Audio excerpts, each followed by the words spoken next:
Çin'in Doğu Türkistan'daki Uygur Türklerine yönelik baskı politikalarıyla ilgili bugüne kadar bilinmeyen ayrıntılar BBC'nin yayınladığı binlerce belge ve fotoğrafla ortaya kondu. Polis bilgisayarlarının hacklenmesi sonucu elde edilen belgeler, bölgedeki birçok kişinin sadece Müslüman oldukları için gözaltı kamplarına yerleştirildiğini gösteriyor. En yaşlı mahkum 73 yaşındaki bir kadın olan Anihun Hamid, en genç mahkumsa 14 yaşındaki kız çocuğu Rahile Ömer.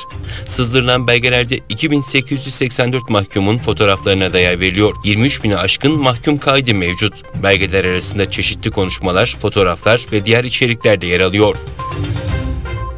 İngiltere Dışişleri Bakanı elde edilen yeni kanıtların Çin'in Uygur Türkleri ve diğer etnik azınlıklara yönelik muamelesinin olağanüstü derecedeki büyüklüğünü gösterdiğini belirterek Sincan Özerk Bölgesi'ne yapacağı ziyarette Birleşmiş Milletler İnsan Hakları Yüksek Komiserine tam ve sınırsız erişim izni verilmesini istedi.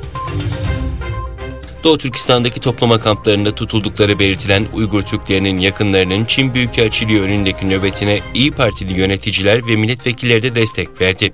İYİ Parti Başkanlık Divanı üyeleri Uygurların Birleşmiş Milletler İnsan Hakları Komiserliğine yaptığı çağrıya destek olmak amacıyla Çin'in Ankara Büyükelçiliği önünde toplama kampları ile ilgili basın açıklaması yaptı. İnternet üzerinden oda ve ev kiralama hizmeti veren Airbnb sıfır Covid politikasıyla karantina sürecini devam ettiren Çin'deki operasyonlarını durduruyor. Konuyla ilgili bir kaynağın BBC'ye verdiği bilgilere göre şirketin internet sitesindeki ülkede yer alan tüm evler yaz ayları itibariyle platformdan kaldırılacak. Şirketin bu kararla beraber yurt dışına seyahat eden Çin vatandaşlarına odaklanması bekleniyor.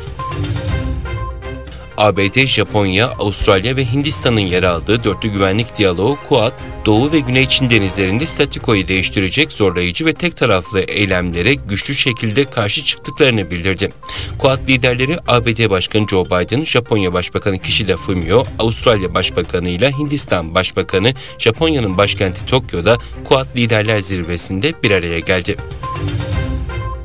Çin Savunma Bakanlığı tarafından yapılan açıklamada Çin ve Rusya Hava Kuvvetleri'nin bugün Japon Denizi, Doğu Çin Denizi ve Batı Pasifik üzerinde ortak bir hava tatbikatı gerçekleştirdiği bildirildi.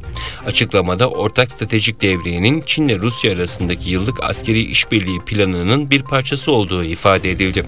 Batılı ülkelerin aksine Rusya'nın Ukrayna'ya saldırılarını kınamayan Pekin, söz konusu durumu işgal olarak da nitelendirmiyor. Tatbikatın ayrıca ABD Başkanı Joe Biden'ın Asya ziyareti sırasında düzenlenmesi dikkat çekti.